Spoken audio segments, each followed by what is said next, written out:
Special called meeting. It's 2 o'clock. It's virtual. It's on Facebook and it's on YouTube. You can join in and watch us that way. And as we get started today, for the record, don't see anything we're going to be voting on, but for the record, I'd like to make sure that we have it down who all's in the meeting. And I just will go down and call your name and let me know you're here. Commissioner Booker. Here. Commissioner Brunson. Here. Commissioner Coleman. Here. Commissioner Murphy. Here. Commissioner Neal. Here. Commissioner O'Quinn. Here. And Commissioner Browning. Here. And with staff, see we have Alan Hours. Here. Aaron Mutford. Here. Ronnie Patel. Here. Pam Thompson. Here, along with Paul Andrews and Stacy Culbreth. Okay. Thank you. I see Christy Kenstall is here. Who else do I not see that's here? Sergeant Williams from the police department and Captain Stalvey from the police department. Okay. All right. Anyone else? Okay. Well, while we have everybody here, we need to focus on Commissioner Booker.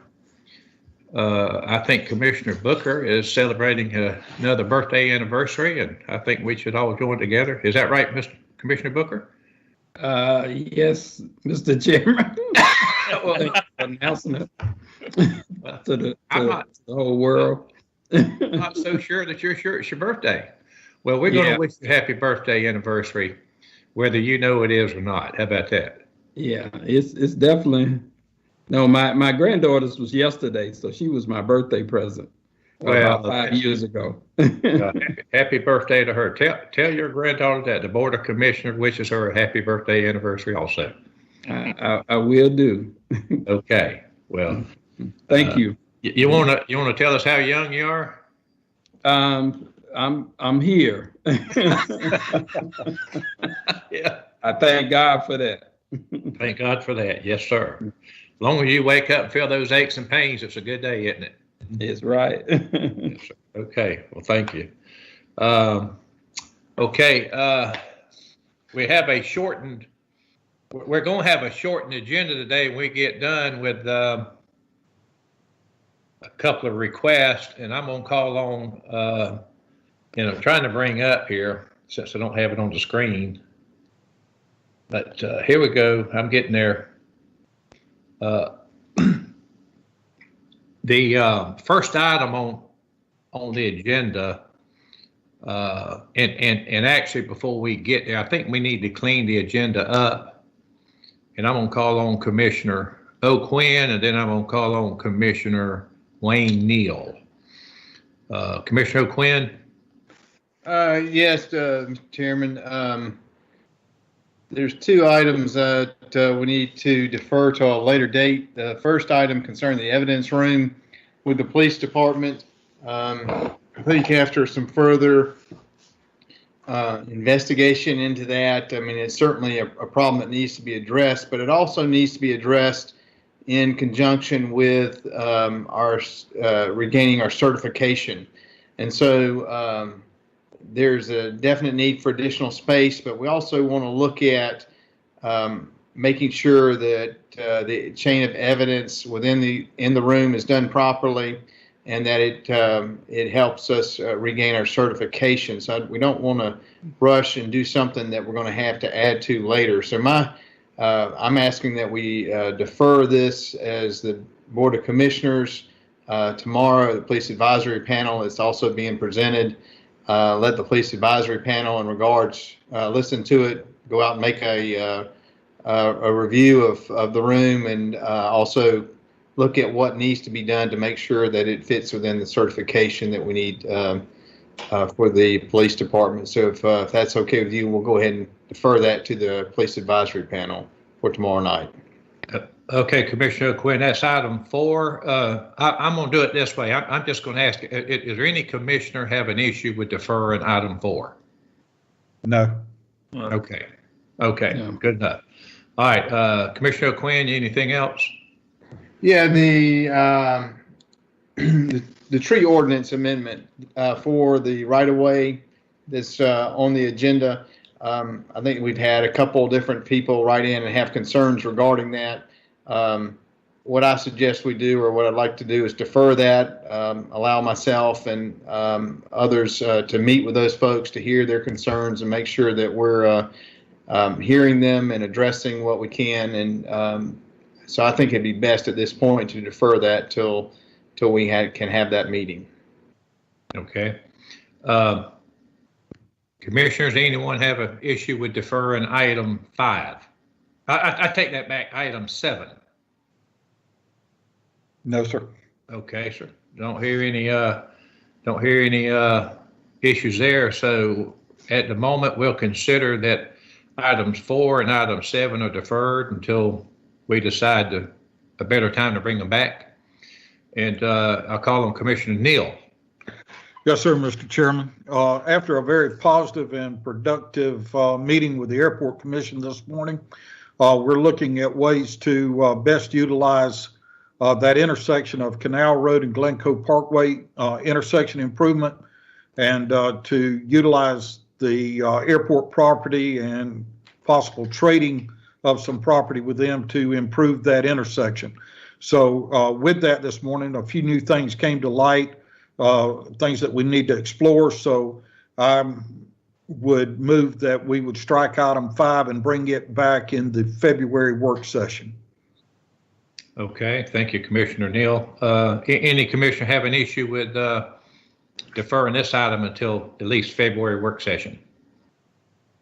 No. Okay.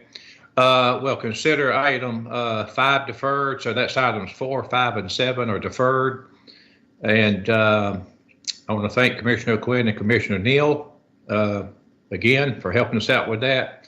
So we're going to deal with items 1, 2, whoops. I don't know what I did there. I think I tried to call somebody on my phone here. We're that big finger. All right, we're going to deal with items 1, 2, 3, and 6. So if you want to mark your agendas. Okay, the first item on the agenda. Receive a presentation regarding population data and projections, and Ms. Thompson has given that report. Pam? Yes, sir, Commissioners. Good afternoon. Pamela Thompson, Director of Community Development. At your November work session, you asked, there had been a citizen that had emailed some concerns about the population projections between different plans that we have been working on, and some questions about what population data needed to be used. So I have prepared a memo that I sent to you all, and I was going to ask Dwani if she could put that on the screen with the projections. Thank you, Dwani. So the short answer to this is that all of our plans use the same data source. They then treat that data differently based on what they are planning for. So in this memo, I gave you all of the methodology that every plan used. It all used the ACS data.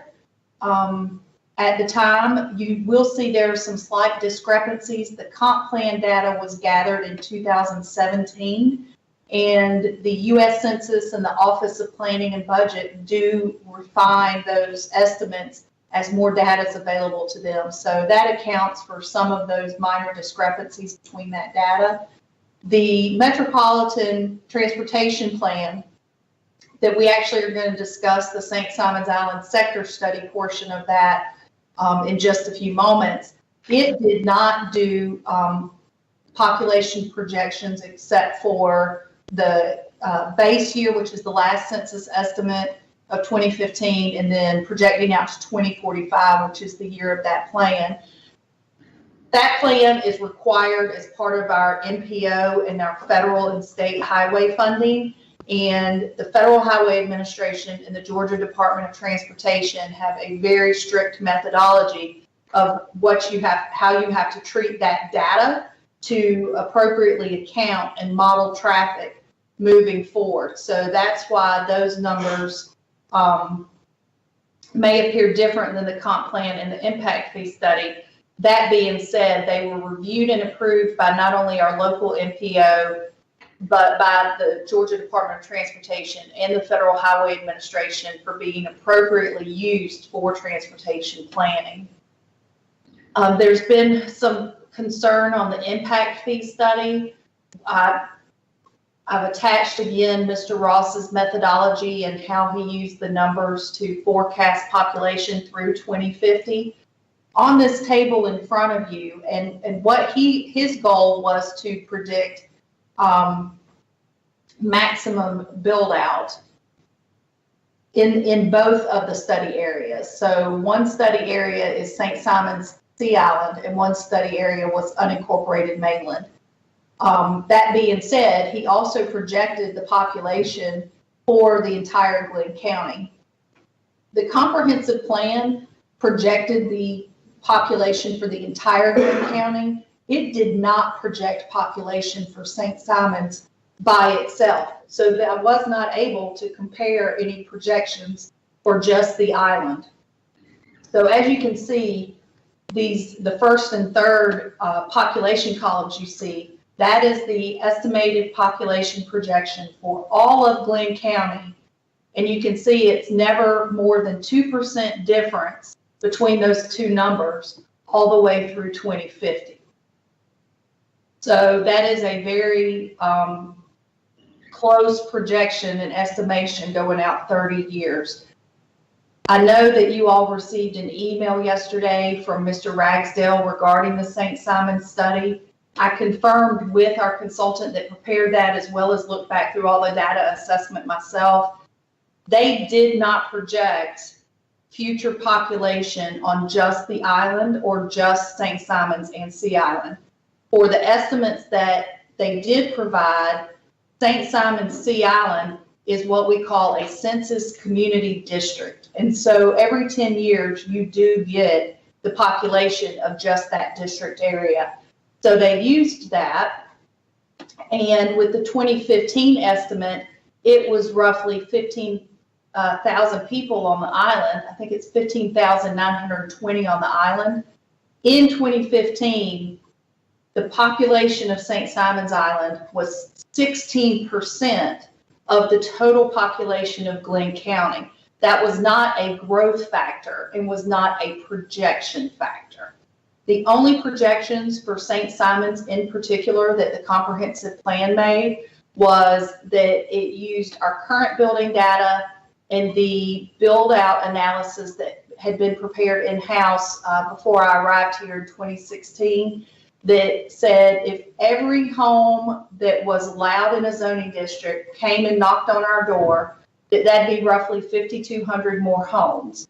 And that extrapolating that out, if you put roughly 2.4 people in every home, that would get your population up to 25,000, which in the impact fee study is the projected population in 2050.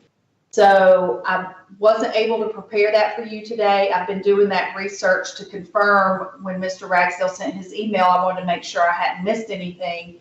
The comp plan did not project out island only. However, the island at maximum build out is less than 2% difference from Mr. Ross's projected build out maximum of 2050.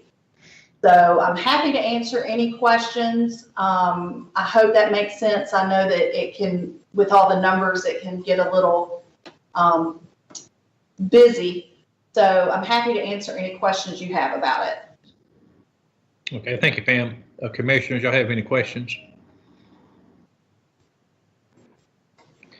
So Pam, is it 5,200 lots remaining on St. Simon's to be built out? Is that an accurate number if we're thinking about planning for the future?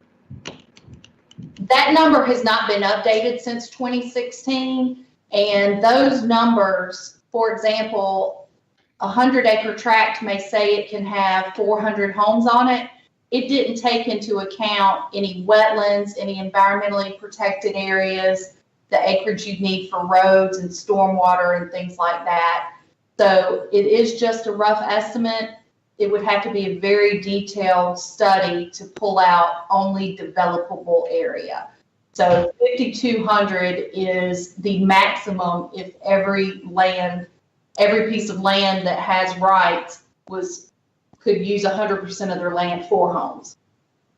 In the current population, and currently what's been the 17,000 figure, that's full-time residents, is that correct? And that's actual people who list this zip code as their home, is that correct? Because we got a lot of second homes on St. Simon's that if everyone was in the homes at one time, we would have significantly more than what we're reporting, is that correct? Yes, sir. In the comprehensive plan, it did what they called an overnight population if every vacation or short-term rental was occupied, and that was approximately 40,000 if every bed was filled.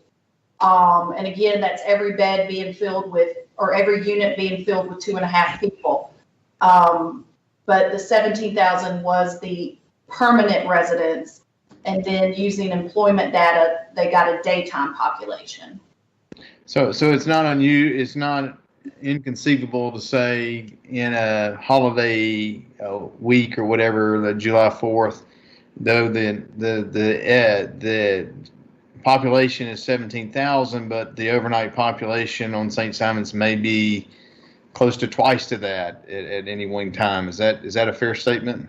That is a fair statement, and I will send the full board the explanation of that in the comprehensive plan. The island's permanent population in 2015 was the 2020 is 17,000, a daytime population of approximately 25,000 people, with people coming onto the island to work, and then 100% capacity, exactly like you said, a holiday weekend. The overnight population could get up to 40,000. Thank you. And Ms. Thompson, on the 5,200 lot projections,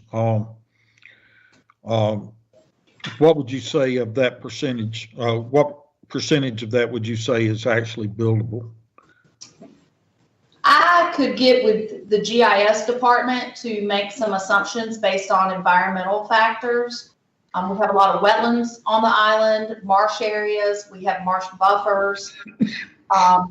All new development has to take care of its stormwater runoff. So a portion of each lot is used to keep the water on the lot.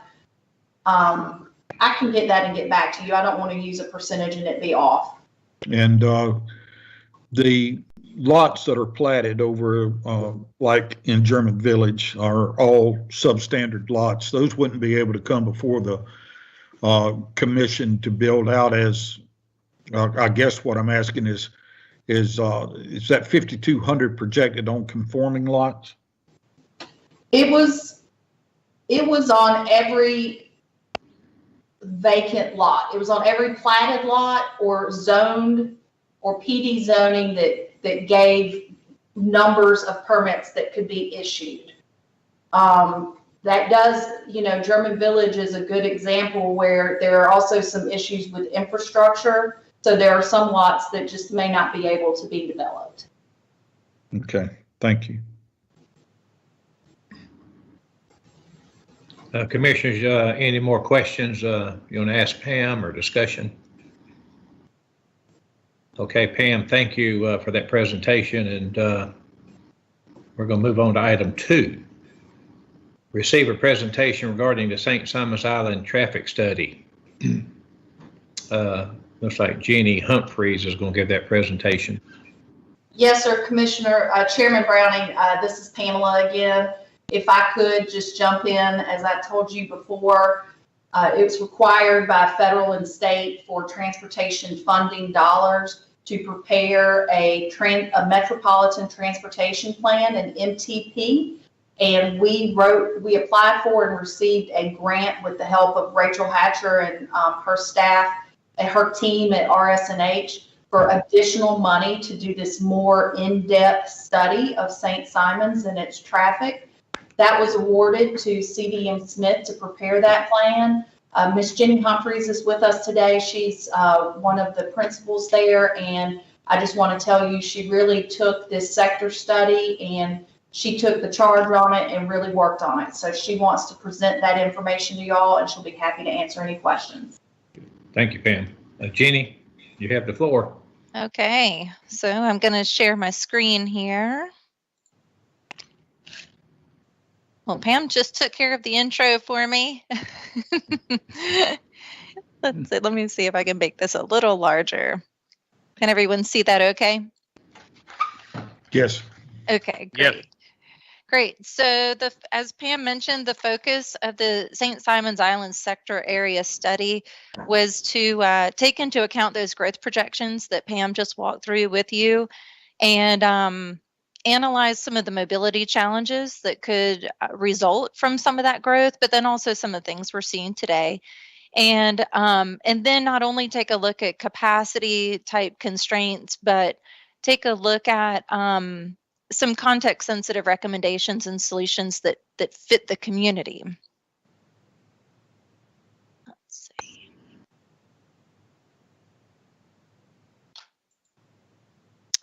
Not sure. There we go.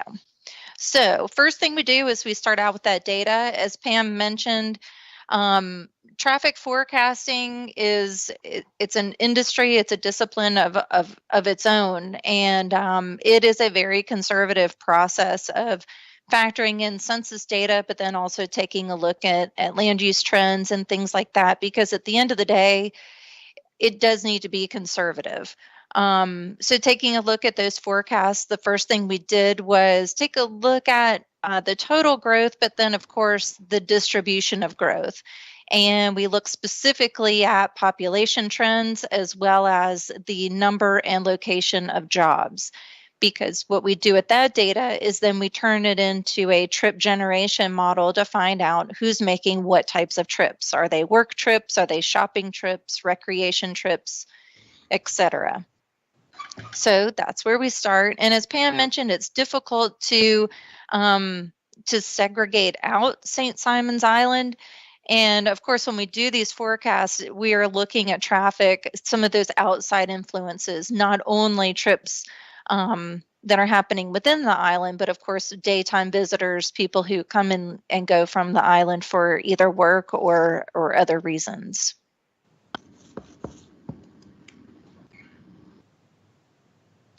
So taking a look at the forecast traffic numbers, that you may not be able to read those small numbers on the map, but we start out with the 2018 traffic counts that were available through Georgia DOT, and then we forecast that out to 2045. And this map illustrates the roadway links that are colored either yellow, orange, or red. That's where our attention went first, because those are the locations where we've got level of service D or worse. Now, GDOT does consider level of service D as acceptable. However, we do draw our attention to that as well, because as Pam just walked through that, the nighttime population, the overnight population, we do know that there are fluctuations there, and we want to make sure that we don't have other, say, peak time or peak season concerns there. So that's where we focus most of our attention in terms of capacity on the roadway. But then we also overlaid that with bicycle and pedestrian safety data. We looked at all kinds of crash data, but in particular, we wanted to know what was going on with bicycle and pedestrian incidences where we already have facilities to support that mode of transportation. And then we also overlaid some storm surge data so that we have a pretty good idea where we have some tidal influences, tidal events that could impede the ability to use the roadway. So finally, pulling all that together with the crash data, we wanted to highlight what are the hot spots. And what you may be able to tell from these two maps in front of you, on the left, it's what we call a heat map, where we've got the density of crashes, so that the darker segments are where you see lots of crashes in the same location, kind of overlapping. And then on the right, we broke it down also by intersection, because we wanted to see what types of crashes are happening, where are they happening, and are there things that we can do about this through this planning exercise. We also took a look at island access. We did a review of recent storm events to understand if the Taurus Causeway is enough capacity to manage traffic during an evacuation scenario. And based on that evaluation, it was concluded that 4 lanes is enough. It is adequate to handle the travel demand to evacuate residents and visitors during an evacuation scenario. But it is noted that while getting off the island is adequate, but it could be slower on the return, because the return time tends to be a little more condensed, whereas in recent years we've been tapering evacuation warnings. But what we also wanted to take a look at through this study, because we heard from the community that there was interest in providing additional access to the island through another causeway or bridge connection in another location in addition to the Taurus Causeway. So it is very important to note that based on the analyses we did, the existing 4-lane facility of the Taurus Causeway is deemed acceptable. However, what we wanted to make sure of is noting that if those land use patterns change, we regularly talk about forecasts, and as Pam mentioned, every 5 years, this planning exercise should be updated, and that's why.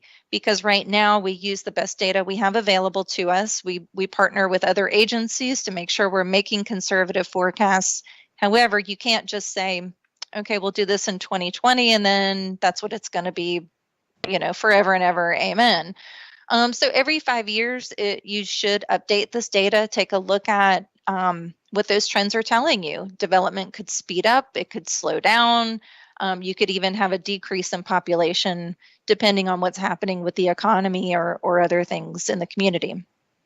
So what we wanted to do was just make sure to note that if there is a change in those patterns, so if there's an increase in growth at the northern end of the island, if there's an increase in growth beyond those current forecast trends, so if we see an uptick in, say, density or just higher growth than we currently expect, then what the community may want to do is move into the NEPA process to do a full-blown alternatives analysis through the NEPA process. And for those of you not familiar, NEPA is the federal guidelines, federal law that requires an examination of a wide range of alternatives to make sure that what is being built is most productive in terms of meeting a project goal. So if it's adding capacity to the island, that would be the project goal, while minimizing the potential impacts. And it's a very robust analysis where you take a look at the natural environment, the human environment, and it takes between 18 and to 24, even 36 months to conduct that process. So here's some things to consider when adding capacity, adding an additional access point to the island. One is a phenomenon called induced demand. When we did do this analysis, we noticed that the net change in traffic across the 2 access points actually generated a higher total. So let's just say, well, I'll get into the actual values here in just a second. But providing that additional access actually made the destinations on the island more attractive to drivers. So if a location is closer and you can get to it more easily, it will pull more traffic. So let's just say you live on the mainland and now there's this new bridge and your favorite store or restaurant is on the island, and now you can get there a lot quicker. That is called induced demand, because before maybe you wouldn't bother making that trip because it was just too far. Other things to consider are those sensitive environmental and cultural resources. There are lots of things out there that we know that we can see on aerial photos and just by driving around, but there are always more things to be found through that NEPA process. So what we went ahead and did is we used the regional travel demand model just to see what would happen if you build this facility. And so what we did is we actually laid out 2 different connections. Circled there on the map on the left is what we call build 1. And on the map on the right is what we're calling build 2. So build 1 provides a connection on the mainland and in the proximity of SR 99. Now that drew approximately 7,000 vehicles per day, with resulting in about a 14% reduction on the Taurus Causeway. Build 2 comes into the mainland in the proximity of Chapel Crossing Road, and that pulled more like 14,000 vehicles a day. So twice as many vehicles per day used build 2. And the reason for that is if you look at the geography of that location, and then you jump back a few slides at some of those population and employment maps, you'll see that that location is very central to where the growth is currently expected to be, as well as a lot of activity in that area. So, so Build 2 becomes a much more attractive facility for drivers. In terms of cost, you can see there is a wide range of costs that we estimated through our bridge design team. And at the low end, Build 2 is estimated to cost about $75 million, and at the high end, that would be $179, $180 million. For Build 1, it's a bit more because it's longer. It's about a 7.5 mile corridor that would range from 112 to $316 million. Now you might be wondering what on earth could be the big difference, because that is such a big difference in cost, and it depends on the type of facility that's built. So the Taurus Causeway that is on the ground now, it's a causeway. Those of us living in coastal communities are very accustomed to seeing causeways because they're built mostly on fill. So it's low to the ground, it's on fill through the wetlands, through the marsh, etc., and only ramps up onto a bridge if and when it's got to cross navigable waterways. So these 2 alignments range in cost based on the guidance that engineers would get through the NEPA process, whether or not they could build on fill in a causeway style facility, or if they would be allowed to build it up, or if they would be required to build it up on structure, and structure is much more expensive. Okay, so shifting gears a little bit, what we did through the sector area study is we segmented the roadways across the island that are publicly maintained here, and kind of diagnosed challenges. And so what we did here is we gave them all performance scores so that we understood not only do we have capacity challenges, but also where the crash data presented issues, where we've got stormwater issues, etc. And then we ran it through a process of putting the performance score next to a cost benefit type of analysis, where we identified a range of solutions to address those challenges, but then also scored the impacts of those solutions. So on the screen there tells you the data source, where those different scores came from. So for example, as we've discussed the mobility performance, it's not just level of service. And you'll hear you'll hear a lot of transportation planners talk about level of service, but that is just not not the end all be all for presenting mobility challenges. To understand the wide range, and you all know this living on the island, you know that there's so much more to it than whether or not the road is congested. It has to do with the safety. It has to do with access management. Where do we have a lot of driveways in close proximity to one another, and things like this. We also want to make sure that we've got facilities to safely move bicyclists and pedestrians across the island. Now, the cost benefit analysis, the solution performance score, we certainly want to start out with addressing capacity, because ultimately you do want to make sure you're designing a project or building a project that does address capacity. But we also want to make sure it's addressing those other challenges. And stormwater management, we've said it a number of times, it's a very large issue. And inherently, when you do disturb the right-of-way, you will be improving the stormwater system. You cannot build a road or improve sidewalks without also making sure that the accompanying stormwater facility is up to code. Now, the project impact score, we started out with the basics, sort of a planning level cost estimate, and kind of aerial photography based community impacts, whether it's a residence that's close by or a business, but then also the environmental impacts. Typically, just at first blush, you take a look at wetlands or other significant facilities, natural resources that are in the right-of-way or near the right-of-way. But on St. Simons, we also included tree canopy and the presence of live oaks. So within the St. Simons sector area study, we do have a whole series of these projects listed in the plan that have gone through that scoring process. But in addition to that, we have a set of policy and programmatic strategies. I've got them listed here, and I'll briefly describe them to you, but they are described in greater detail in the plan. So first is to develop a green infrastructure master plan.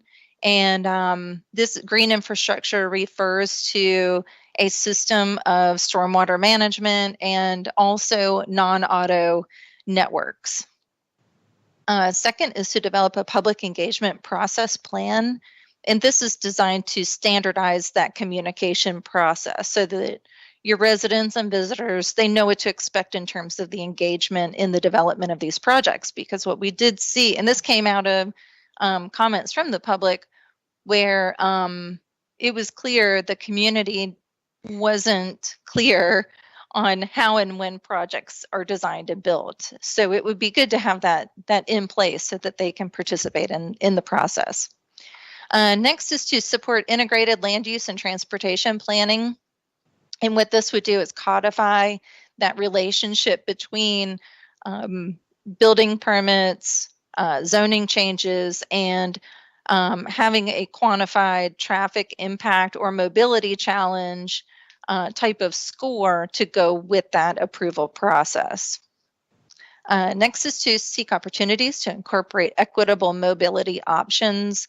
This too, we heard from the public across the entire MTP, across the entire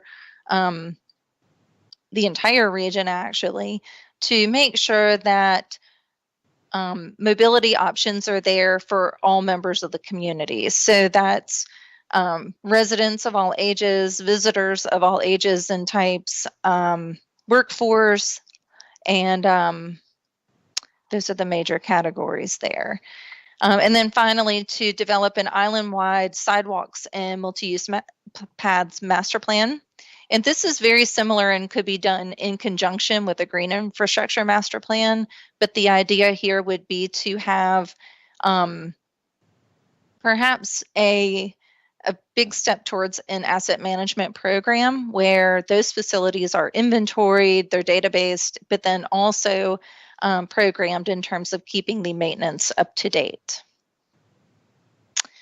Some near-term solutions that are woven throughout the recommendations include the installation of rumble strips. This would be applicable in a location like Sea Island Road where there are some single vehicle accidents, some run off the road type accidents.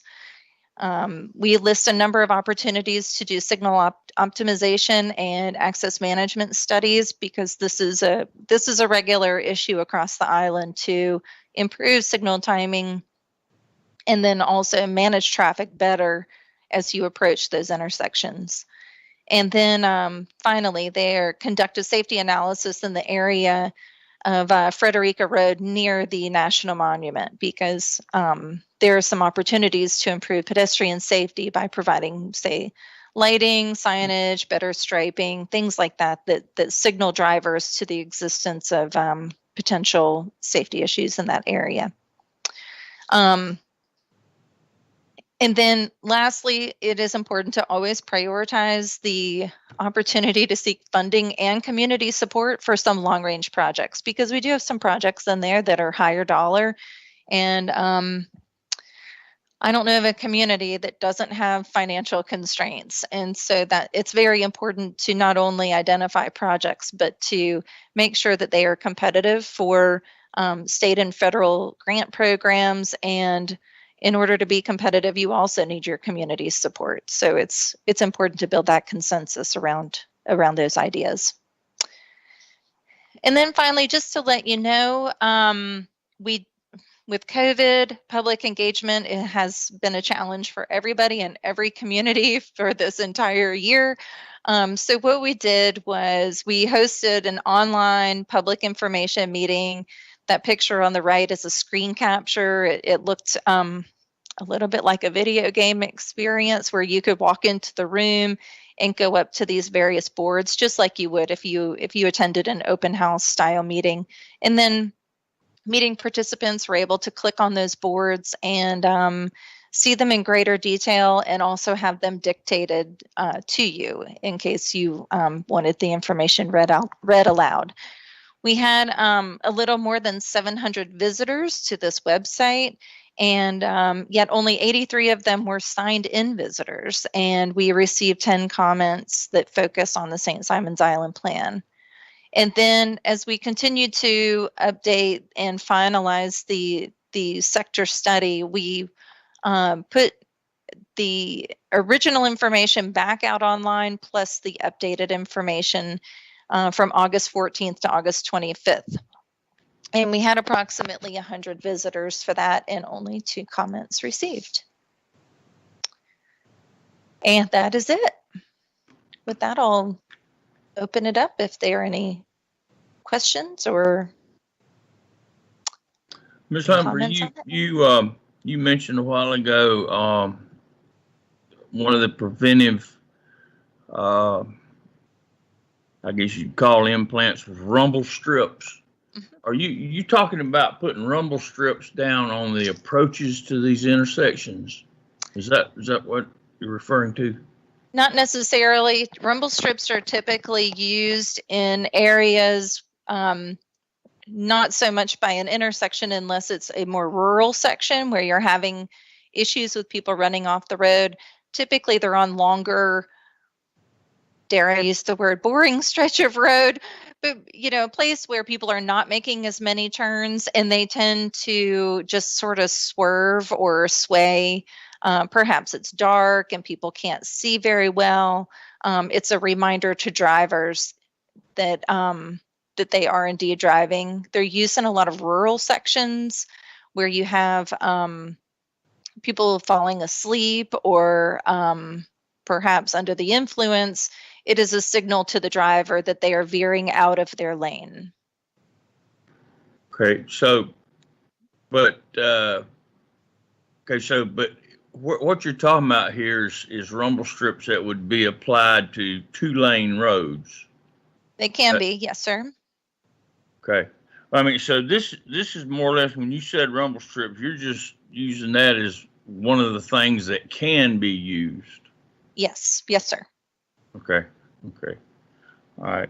No, the reason I ask you that is I know back when we were having an all-out push to get the wall up on the St. Simons Causeway. That was one of the things that DOT spent a ton of money on out there, which did absolutely nothing.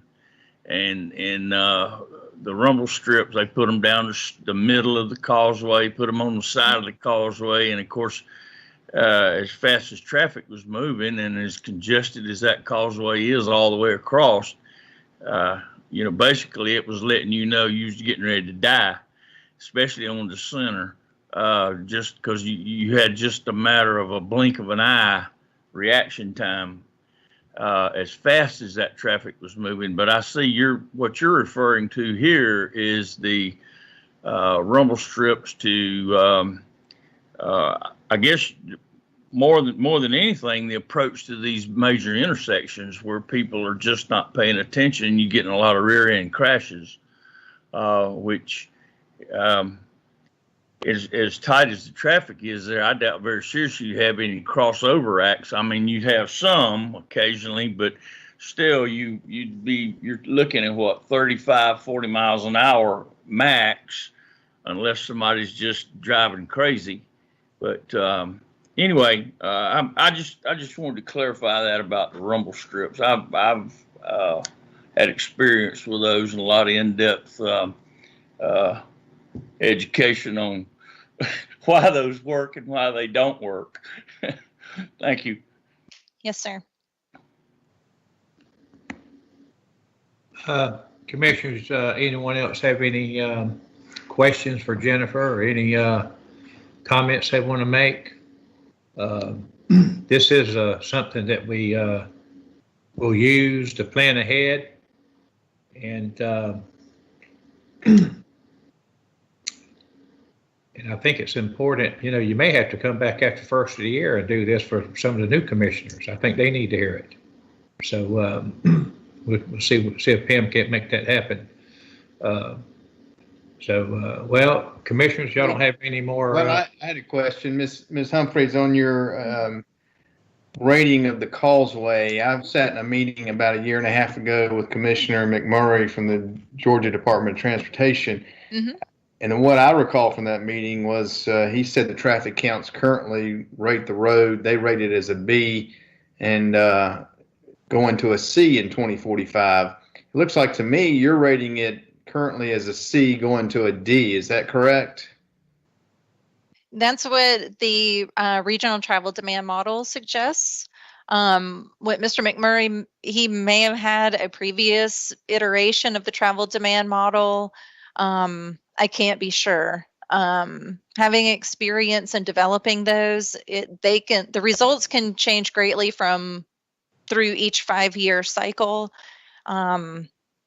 Particularly, I would say from that 2005 to 2010 timeframe, even into the say 2012 timeframe, models that were updated during that time definitely reflected a lot of recession impacts to growth forecasts.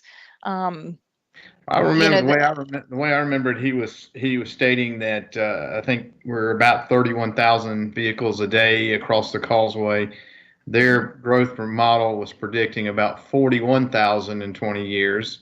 Mm-hmm. Is that consistent with what you see? And do you still feel strong? I'm just curious how I can get one grade versus another grade if those numbers are fairly consistent for both of you. Mm-hmm. And by the way, I think your grading is better than his because I'm not sure he's grading on the Atlanta matrix or not, but I'm sure in Atlanta these are great roads. But well, I think one of my new favorite terms is I'm going to pick my battles, and I'm not going to pick that one. So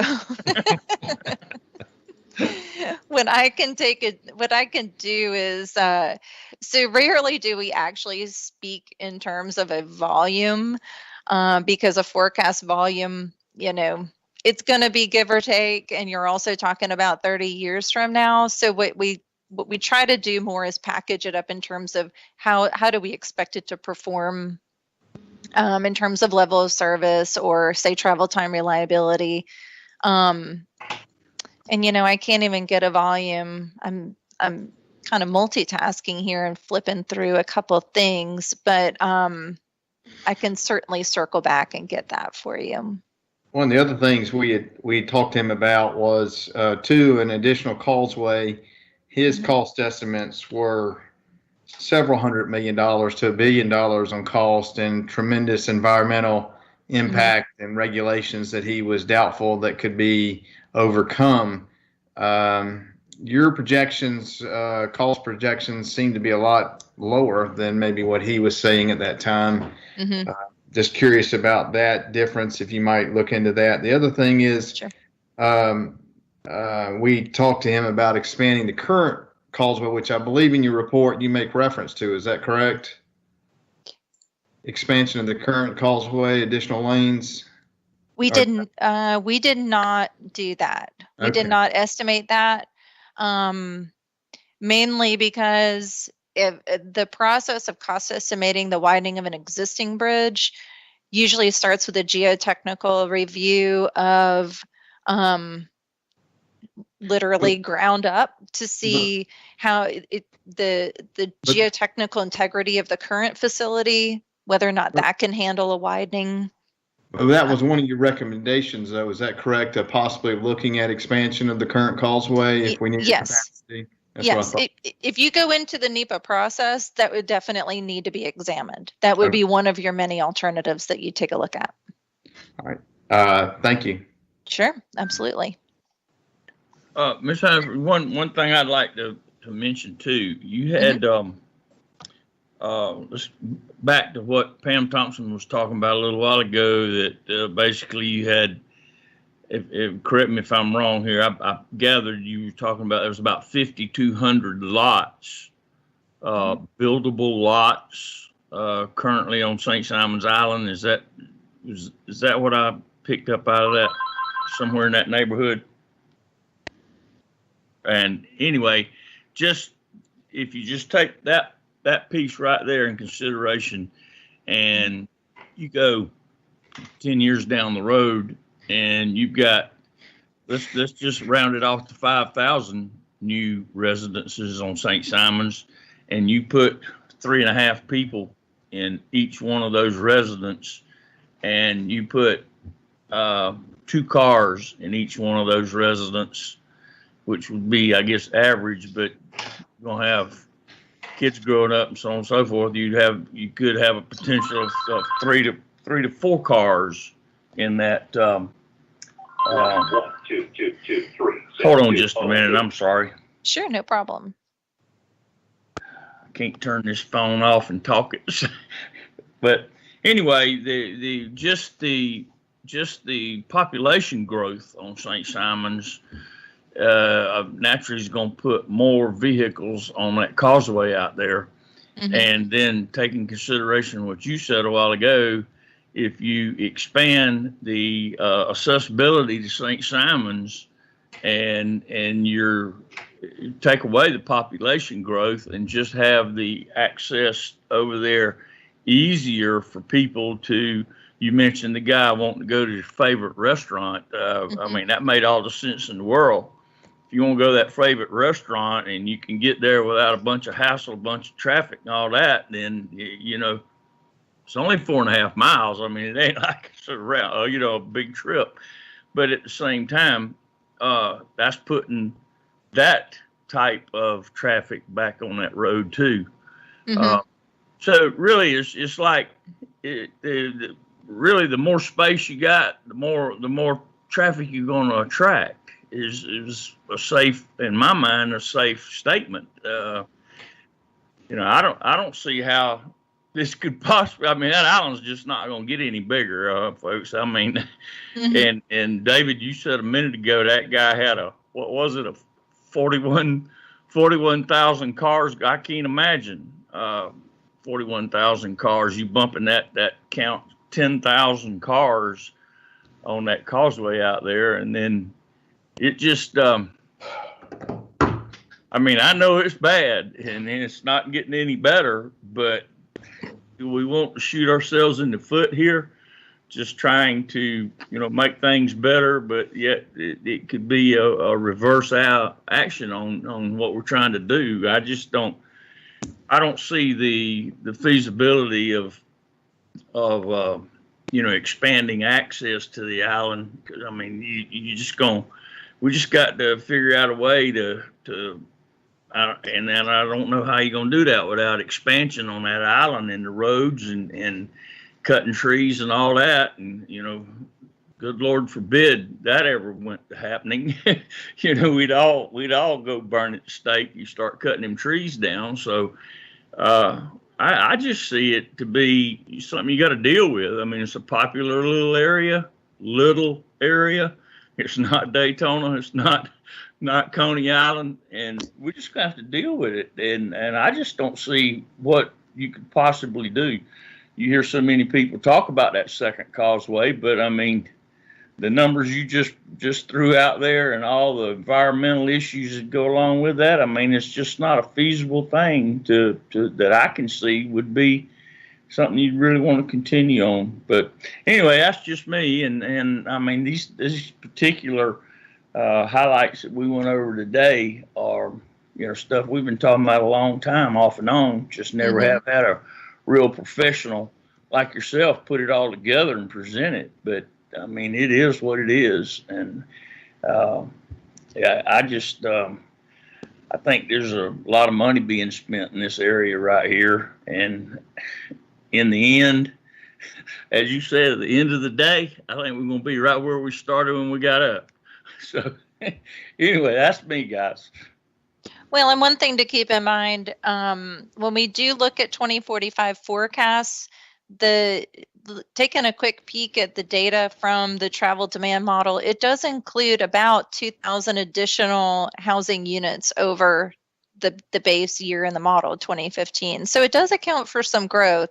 And so when you think about empty lots versus what the number of housing units suggests, what we see a lot that you may expect to see in your future, or you might be experiencing now, which is some tear downs where people are tearing down older properties and increasing their density, things like that. So, I mean, it includes some growth, and it still comes up with level of service D. However, we certainly need to exercise some creativity to manage that congestion. So, Okay. Chairman Brown, this is Pamela Thompson. If I could, to kind of summarize our next steps and not to cut off any questions for Jenny, and Rachel Hatcher with RSNH, our staff extension, is also on the meeting in case you have any questions. I think there are 3 areas that this sector study is going to be used for. One is Rachel and her team with the MPO will help us use this data in our future planning for the transportation needs of the whole region. Number 2, Dave Austin and his team can use this locally for programming projects on local roads or helping you all assess them when you do that. The plan, Jenny and her team have done a great job. It takes not just the level of service and number of cars, but it does take into account any environmental factors or trees and things like that, and kind of rates your return on investment almost. How much increased functionality of that road do you get in exchange for adding a lane or adding a signal or something like that? So it'll give you all more thorough information to use moving forward as you look at how to prioritize and decide traffic and intersection work on the island. So it's going to be a very good local planning tool. The third thing is the scope of Ms. Humphreys and her team's contract was to prepare this MTP with this sector study. If there's interest in the board in more detailed information on that, most especially, I know some questions were asked about the causeway. We can put that out for a bid. Ms. Humphrey's company certainly does those NEPA studies, and we can give, I think the best way to say it is it may take an investment of some more money to understand the full scope and magnitude of what a second access on the island would mean and would entail. And there's some planning and other factors that go into that, but strictly in terms of knowing how much it would cost, where you could place it, and how it would affect the road system on the island, you might need some additional study. Of course, listening to, like Commissioner Coleman said, you may just say, no, the information we got from this sector study was enough for me to know how I feel about a second access to the island. So that's how we want to use this information. I know you've only had this document a couple of months. If you can look at it and see the projects that Ms. Humphreys and her team suggested, the improvements, feel free to ask me any questions about those, or Dave Austin, and we'll be happy to investigate any of them further. And I'm sure Rachel Hatcher and Jenny Humphreys would be happy to come back if we ask them to give any more information. So that's why this was presented to you. It's now going to be a tool in our toolbox and a resource that we use when we're looking at traffic. The MTP is countywide, and that's our tool. This St. Simon's is a chapter of that, and it is going to be our workbook for the island road traffic for the next few years. Okay, Pam, thank you. Commissioners, y'all have any more questions or comments you want to make before we move on? Okay, Ms. Humphreys, we appreciate your presentation. Very good presentation. A lot of information there. Thank you. And I'm sure there's a lot more that you didn't give us today. So anyhow, thank you very much. Thank you. Pam, thank you. Commissioners, we're going to move on to item 3.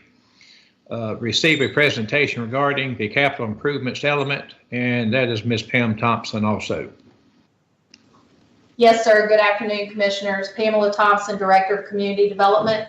This item was originally scheduled for last month's work session. So you've had the information for a little, about a month now. As part of the impact fee study that Mr. Ross with Ross and Associates prepared for us, he prepared a capital improvements element. And I've told you all in public meetings, and if any of you have asked questions about what exactly that means, that whether or not impact fees are adopted or approved for any part of Glynn County, this impact element, the capital improvement element, is a very important piece of information that we can take and add some local planning to be a good planning document for capital purchases.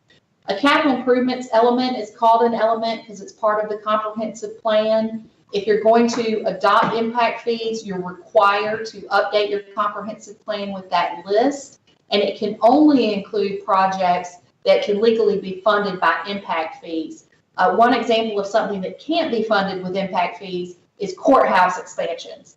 So that would never be on that list in the comprehensive plan. Some communities that don't do impact fees still have a planning document that helps them plan out and prioritize their capital investments in the community. And that's a capital improvements program. It's basically the same document, but it includes every need of the local government and community. And so what I propose and would like your input and direction and guidance on is taking the base work from Mr. Ross of the capital improvements element, adding in all the needs. Capital improvements element is for 20 years. A capital improvements program is for 5 years. So that's one other difference. But work on a draft, and it would be, early spring next year or through the FY22 budgeting process to get you all a draft capital improvements program so that you can see the needs of the community, how it ties to your strategic plan, your comprehensive plan, and your financial policies to then plan out capital investment for the next 5 years. It's tweaked and updated every year, but it gives you a good tool to know what's on the horizon that needs to be updated or maintained or replaced. So the memo I gave you explains the difference between the two things, and I I'd like to hear if you all are willing to let me work with our department heads and Mr. Hours and Ms. Downs and prepare a draft capital improvements program for you all to see through your budget process. Okay. What would, does the board need to, before we get into discussion, is there any official action that the board will need to take for you to move forward, just so the board will know? Is there any? No, sir. The only time y'all would need to take official action is if we were doing it through the impact fee study.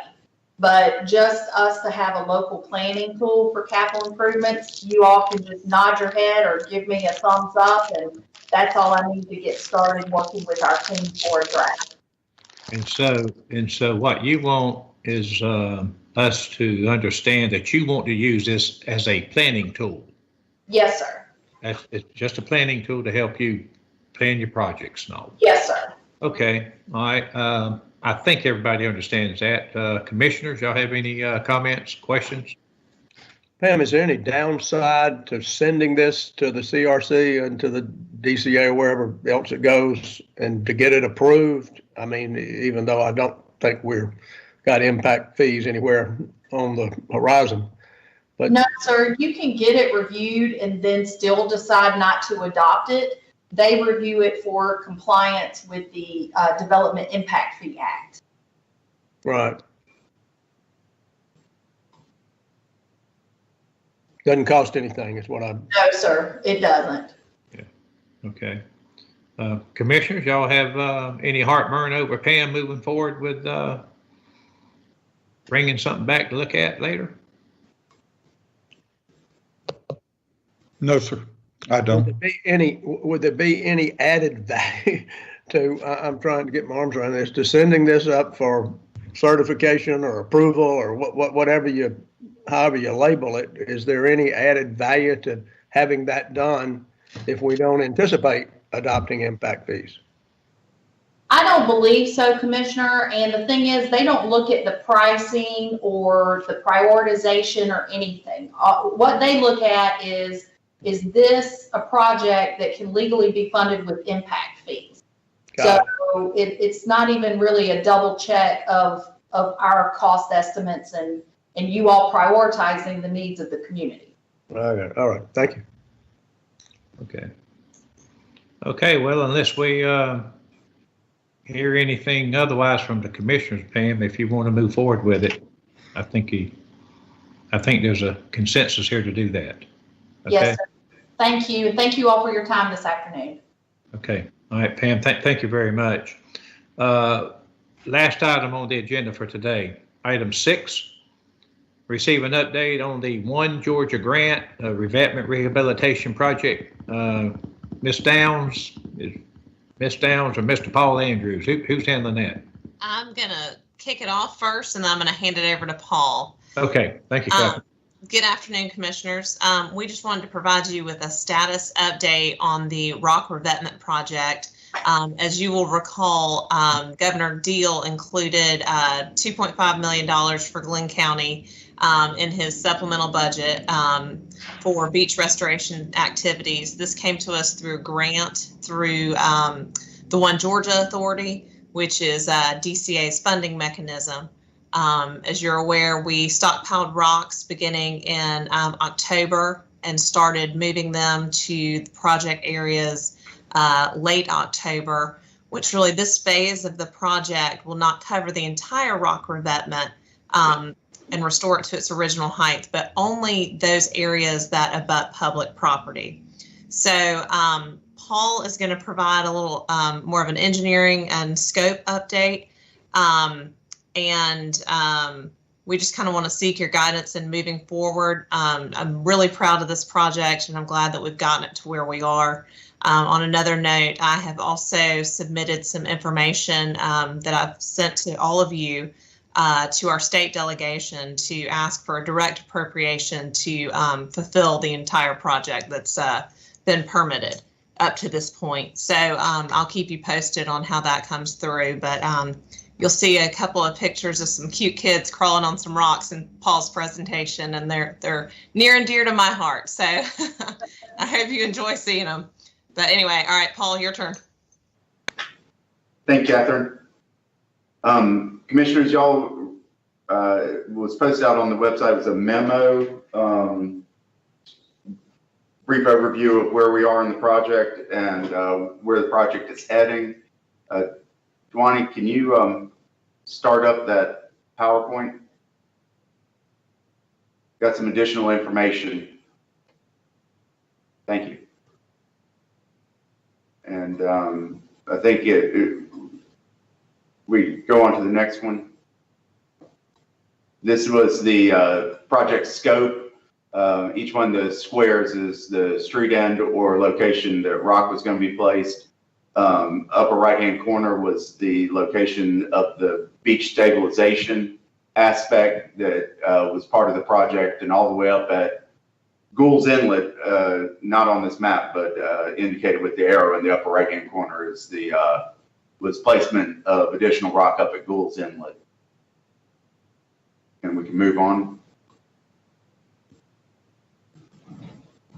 This is pictures currently in the last couple of weeks of rocks being placed. This is what the contract is. The bulk of the contract is placing rock on the revetments that are out there, bringing them back up to their original design height with rock appropriately sized for the wave action that's out there. And we can go through the next couple or different locations. This is placement out by Neptune Park, where we don't have a dry beach. The contractor was able to do this in between tides. And these are rocks that are placed out at Neptune Park. New rocks over the rocks that were there, bringing that height up where it needs to be to provide the protection that was originally planned. And one thing I would point out here, commissioners, the rock that Emma is standing on in the previous picture, you can see it's a pretty good sized rock. Those are the new rocks that are being placed. Whereas if you go to the next picture, Anna Hughes is standing on some of the older, smaller rocks. So you can see how much more fortified the revetment will be.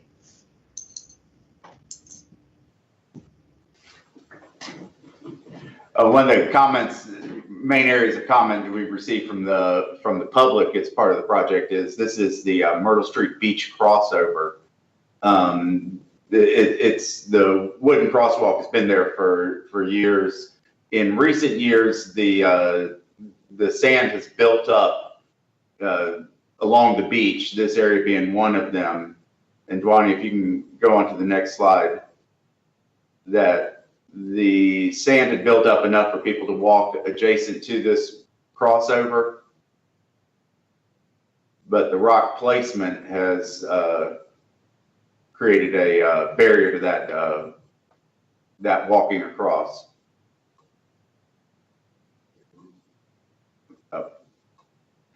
What we're doing now is trying to work with the contractor and work with the state to update the permit to put in, instead of raising up that existing crosswalk, is to widen it and put ramps on it so we can bring back that the current,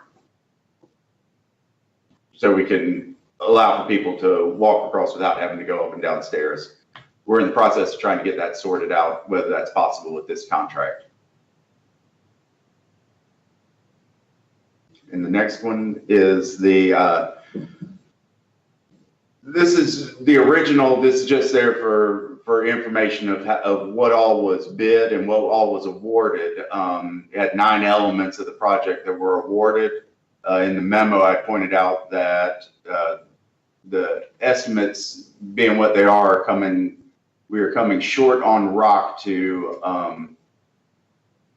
finish the primary project, which was to place rock, raise the revetment up to its original design height. In order to, because this project is defined funding amount. If you go on to the next slide, this is where we are as far as placing rock at the road ends. You can see we have several. Most of them are done. We have 6 locations that the contractor is ready to start work on. Going to the next these are current totals of how much rock it would take to get those 6 locations completed. And the tonnage required at the bottom is in excess of what's currently available in the contract. So what we're planning on doing is, if you go to the next one, is to prioritize the funding that we have available project wide, shift funds from the lower priorities, the stockpile of sand and the sand stabilization effort, shift funds to the primary project scope, which is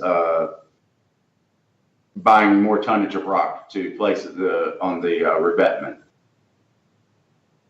On the next slide is we would be we're moving towards removing the dune fencing, only installing 25% of our original plan of that, and eliminating all of the stockpiled sand. That stockpiled sand was sand that was going to be delivered. It's beach quality sand that the county would have on hand and available to place on the beach if the need arose after a storm event or after another incident that required us to do maintenance on the beach itself. We would have that beach quality sand available.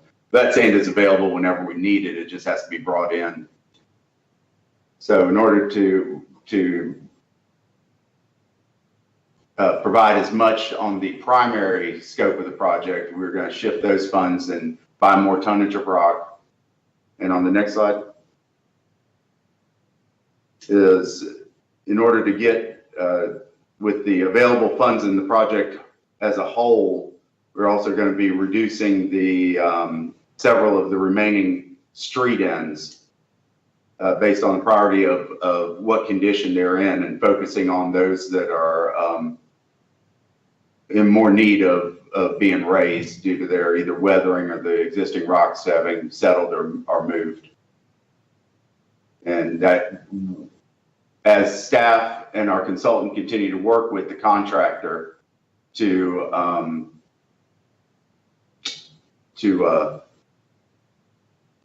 be as effective as they can with the tonnage of rock that's available, we hope to get as much. We will be doing as much of the road end placement as possible, but this is where we're looking at as the worst case as expected now to get with the funds that are currently available.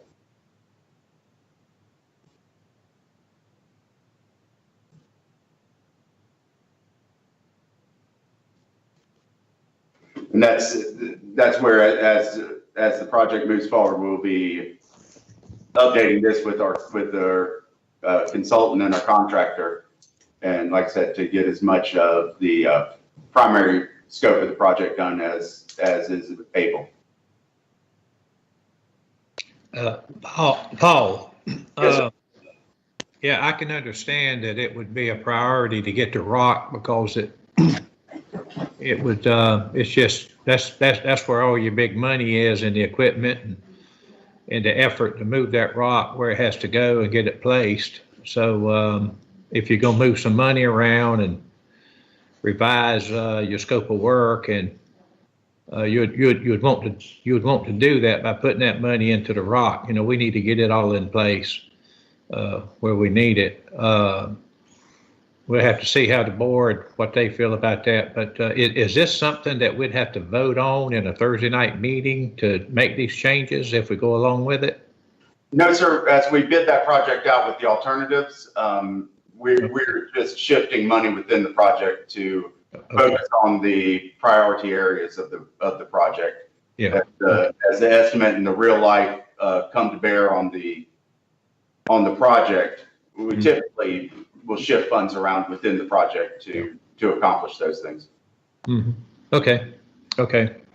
That's all I have. Commissioners, y'all have any questions?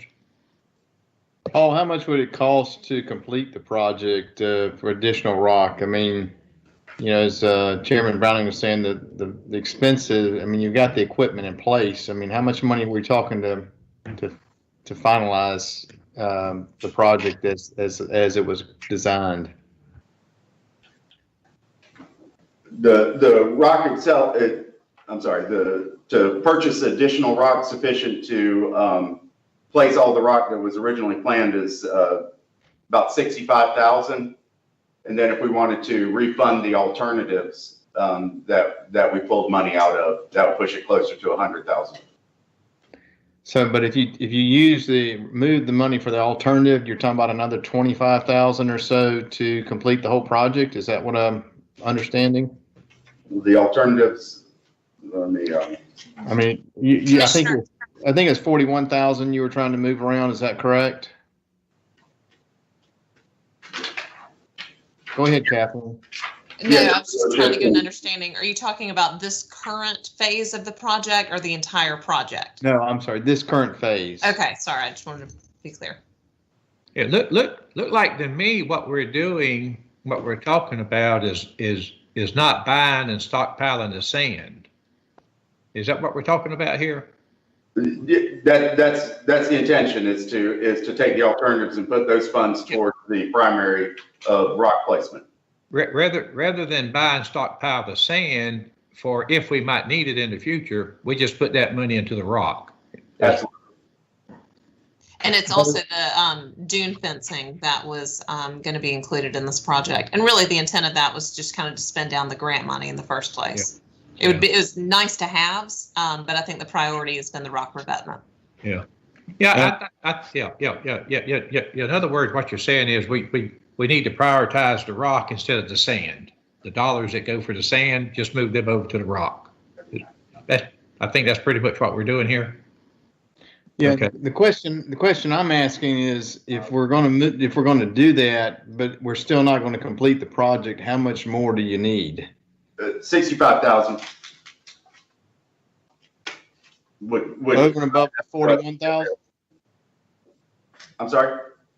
I thought you said you were moving 41,000, so you need an additional 65,000 to buy enough rock to complete to have enough rock to complete as what was designed for this phase. Is that what I'm understanding? That is correct. Yes, sir. So the 815 tons that you're going to buy, that still leaves 12th Street, 4th Street, and Neptune Street without any rock. Is that correct? That's the worst case. Yes, sir. Like I said, we are still working with our contractor and our consultant, try to sharpen the pencil on all these, pull out as much,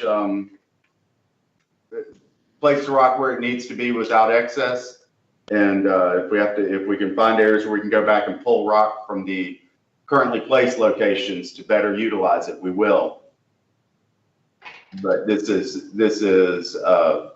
since we were giving you the current status update, that this is where we are currently. Okay, so what we're doing here today is just a status update. Yes. Okay, and when will you know more and be able to bring it back to the board? Once you work with the contractors and figure out what you could do with the rock? As they're placing rock, we're updating the numbers. We can update meeting in January. I think we have to project when we get cross sections and can evaluate those. But I can email y'all out early next week information about where they are. Okay, I think that's fair enough. Chairman, I would like to say, based on Commissioner O'Quinn's comments, if you all want to increase the budget for this so that while the equipment's out there, we can purchase any rock that we are short, then that would take board action. Mm. Well, we would need to know Pam, from staff, if that's something that you all would recommend the board consider, you know. All right, I'll get with Paul and Miss Downs and let you know. Yeah. Yeah, if y'all want to send something to the board to consider, you know, approving, you know, and that, would they have time, you know, it's something that would probably need to go to finance committee. So how does that work in with your schedule on your project out there? Going to finance committee would put us into the end of January having that, and that may be outside of the timeline when our contractor can order additional rock. Mm-hmm. But we can check with them, absolutely check with them and see if that's something that they can work with the county on. Yeah, well, I think the board would be interested, you know, in knowing the best route to go here, you know, to get this job done and get it done right, even if it takes more money. I think they'd be interested to know what that is, what the dollars are. And so, you know, I would work on getting that information to Alan Hours, and get it to the board as quick as we can and see how the board wants to handle it. You know, may have to do in a kind of an emergency. When I say an emergency, you know, get it on an early meeting in January with the Board of Commissioners to deal with it. We can do that. Is there a possible way we can just expedite this, since it's not in the big picture, it's not a lot of money, and we've got the equipment all out there, the team all out there, just sort of put something together for us to consider Thursday night. Yeah, if they could have something Thursday night. Commissioner Murphy, we can, and Chairman, we can certainly get an item for y'all to consider Thursday night. Based on the, put that together. You know, knowing where we are in the project and how important it is to get this project completed, not have skip zones. And, you know, we're not, like I said, it's in the big picture, it's not a huge amount of money. And fortunately, our financial health is extraordinary right now. So it'd be great if we could consider it Thursday night. We'll make that happen. Okay. I agree 100% with Commissioner Murphy there. I think this thing is, we certainly don't need to hesitate on this. I mean, you're talking about washing the beaches away and washing the sand dunes away and possibly washing residences away. The right storm at the right time would certainly do that. And I think this is certainly I wouldn't say it's an emergency situation, but I think it is an urgent situation that we need to move forward on and move on as fast as we can.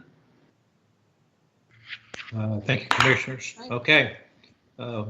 We expect we'll see something Thursday night from you. Absolutely. We'll get it to you. Thank you. Okay, thank you all. Commissioners, y'all have anything else before we ask our attorney if he has anything for executive session? Mr. Attorney. Good afternoon, Commissioners. I don't have anything this afternoon. Well, I'm not going to say you let us down, but you know how that goes. That's what we wanted to hear, though. Well, we'll hold up. Okay, Commissioners, I want to thank everyone for being here, and especially Commissioner Booker on his birthday. He should be out partying, celebrating. Thank you all for scheduling this on my birthday. Yeah, there you go. We won't let this happen again. But I want to thank you all and our staff and our guests, and been a good meeting. Got a lot done today, and wish y'all the best. And I'm going to adjourn this meeting. Thank you all. All right.